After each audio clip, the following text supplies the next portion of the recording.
உங்களோட ஜிமெயில் அக்கௌண்ட்டை new mobile ஃபோன்ல நீங்க வந்து லாகின் பண்ணணும்னு நினைக்கிறீங்க. ஆனா வந்து உங்களுக்கு பாஸ்வேர்டு வந்து தெரியல அப்படின்னா, எப்படி வந்து பாஸ்வேர்டே இல்லாம நம்மளோட நியூ மொபைல்ல நம்மளோட ஜிமெயில் அக்கௌண்ட்டை எப்படி வந்து லாகின் பண்றது அப்படிங்கறதான் இந்த வீடியோல வந்து பார்க்க போறோம். ஸோ வீடியோ ஃபுல்லா பாத்தீங்கன்னா எப்படி வந்து லாகின் பண்றது பாஸ்வேர்டே இல்லாம அப்படின்றத நீங்க தெரிஞ்சுக்க முடியும். தெரிஞ்சுக்கிறதுக்கு முன்பாக சேனலை சப்ஸ்கிரைப் பண்ணிக்கோங்க, பெல் ஐகானை கிளிக் பண்ணி ஆல் அப்படின்றத செட் பண்ணிடுங்க. வீடியோக்குள்ள போகலாம். நீங்கள் எந்த மொபைலில் உங்களோட ஜிமெயில் அக்கௌண்ட்டை லாகின் பண்ணணும்னு நினைக்கிறீங்களோ அந்த மொபைலில் இருக்கக்கூடிய ப்ளே ஸ்டோர் ஆப் வந்து ஓப்பன் பண்ணிடுங்க. அந்த மொபைலில் நீங்கள் ஆல்ரெடி வந்து வேறு அக்கௌண்ட் லாகின் பண்ணியிருந்தீங்கன்னா உங்களுக்கு வேறு அக்கௌண்ட் பார்த்தீங்கன்னா அங்கே வந்து ஷோ ஆகும். ஜஸ்ட் அந்த அக்கௌண்ட்டை நீங்கள் கிளிக் பண்ணிடணும். கிளிக் பண்ணிட்டு அங்கே ஆரோ இருக்கும். ஆரோ கொடுத்தீங்கன்னா கீழே வந்து ஆட் அனதர் அக்கௌண்ட் அப்படின்னு ஒரு ஆப்ஷன் கொடுத்துருப்பாங்க. ஸோ அதை கிளிக் பண்ணதுமே பார்த்தீங்கன்னா உங்களுக்கு இந்த லாகின் பண்ணுறதுக்கான பேஜ் வந்து ஓப்பன் ஆகிடும்.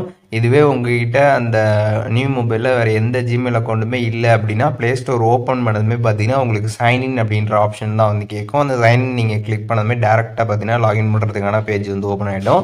ஸோ இதில் பார்த்தீங்கன்னா இந்த ஜிமெயில் அக்கௌண்ட்டை வந்து என்ட்ரு பண்ணிடுங்க. ஸோ என்ட்ரு பண்ணிட்டு நெக்ஸ்ட் கொடுத்துருங்க. கொடுத்ததுமே கீழே ஃபர்காட் பாஸ்வேர்ட் இருக்கும், அதை கிளிக் பண்ணிடுங்க. ஒன்ஸ் அதை நீங்கள் கிளிக் பண்ணதுமே பார்த்தீங்கன்னா ஆல்ரெடி நீங்கள் ஒரு மொபைல் ஃபோனில் லாகின் வந்து பண்ணியிருந்துருப்பீங்களா. ஸோ அந்த மொபைல் ஃபோனுக்கு பார்த்தீங்கன்னா வந்து ஒரு வெரிஃபிகேஷன் நோட்டிஃபிகேஷன் பார்த்தீங்கன்னா வந்து போகும். இந்த இடத்துல பார்த்தீங்கன்னா உங்களுக்கு ஒரு நம்பர் வந்து ஷோ ஆகும். ஸோ இந்த ஒரு நம்பரோட அந்த வெரிஃபிகேஷன் பார்த்தீங்கன்னா வந்து அந்த மொபைல் ஃபோனில் வந்து போகும். ஸோ அந்த மொபைல் ஃபோனில் பார்த்தீங்கன்னா உங்களுக்கு வந்து நோட்டிஃபிகேஷன் வந்துருக்கும், நீங்கள் எடுத்து பார்த்தீங்கன்னா தெரியும். ஸோ அதில் எஸ் அப்படின்றத கொடுத்துட்டு அதுக்கப்புறம் இந்த மொபைலில் உங்களுக்கு என்ன நம்பர் வந்துருக்குது. இப்போ நீங்கள் நியூ மொபைலில் ஃபர்காட் பாஸ்வேர்ட் கொடுத்ததுமே உங்களுக்கு இதில் ஒரு நம்பர் வந்து டிஸ்பிளே ஆகும். ஸோ இதில் என்ன நம்பர் கொடுத்துருக்குதோ அதே நம்பரை பார்த்தீங்கன்னா உங்களோட ஓல்டு மொபைலில் பார்த்தீங்கன்னா நீங்கள் வந்து கிளிக் பண்ணணும். ஸோ ஒன்ஸ் அதை நீங்கள் கிளிக் பண்ணதுமே பார்த்தீங்கன்னா உங்களுக்கு வந்து அக்கௌண்ட் வந்து சக்ஸஸ்ஃபுல்லாக வந்து லாகின் ஆகிடும். ஸோ இதில் கண்டினியூ நீங்கள் கொடுத்தீங்கன்னா டேரெக்டாக பார்த்தீங்கன்னா வந்து லாகின் ஆகிடும். பாஸ்வேர்டே இல்லாமல் பார்த்தீங்கன்னா வந்து லாகின் ஆகிடும். இதே வந்து கீழே பார்த்தீங்கன்னா வந்து அப்டேட் பாஸ்வேர்டு வந்து கொடுத்துருப்பாங்க.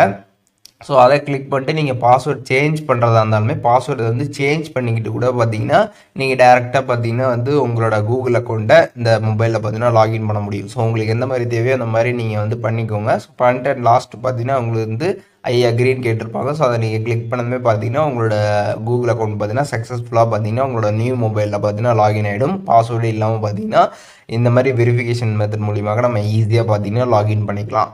ஆனால் இந்த மெத்தட் உங்களுக்கு வந்து ஒர்க் ஆகணும் அப்படின்னா நீங்கள் வந்து ஆல்ரெடி வந்து வேறு மொபைல் ஃபோனில் வந்து நீங்கள் உங்களோட கூகுள் அக்கௌண்ட்டை லாகின் பண்ணி வந்து வச்சுருந்துருக்கணும். ஸோ அப்படி வச்சுருந்தா தான் பார்த்தீங்கன்னா இந்த மாதிரி ஒரு வெரிஃபிகேஷன் மெத்தட் மூலியமாக ஈஸியாக வந்து நீங்கள் லாகின் வந்து பண்ண முடியும். ஜிமெயில் அக்கௌண்ட்டை எப்படி வந்து நியூ மொபைலில் பாஸ்வேர்டே இல்லாமல் லாகின் பண்ணுறது அப்படிங்கிறத டீட்டெயிலாக தெரிஞ்சிருப்பீங்கன்னு நினைக்கிறேன். வீடியோ யூஸ்ஃபுல்லாக இருந்துச்சுன்னா லைக் பண்ணிடுங்க. எதுவும் டவுட் இருந்துச்சுன்னா கண்டிப்பாக கமெண்ட்ஸில் மென்ஷன் பண்ணுங்கள், எல்லாருக்குமே ரிப்ளை பண்ணுறேன்.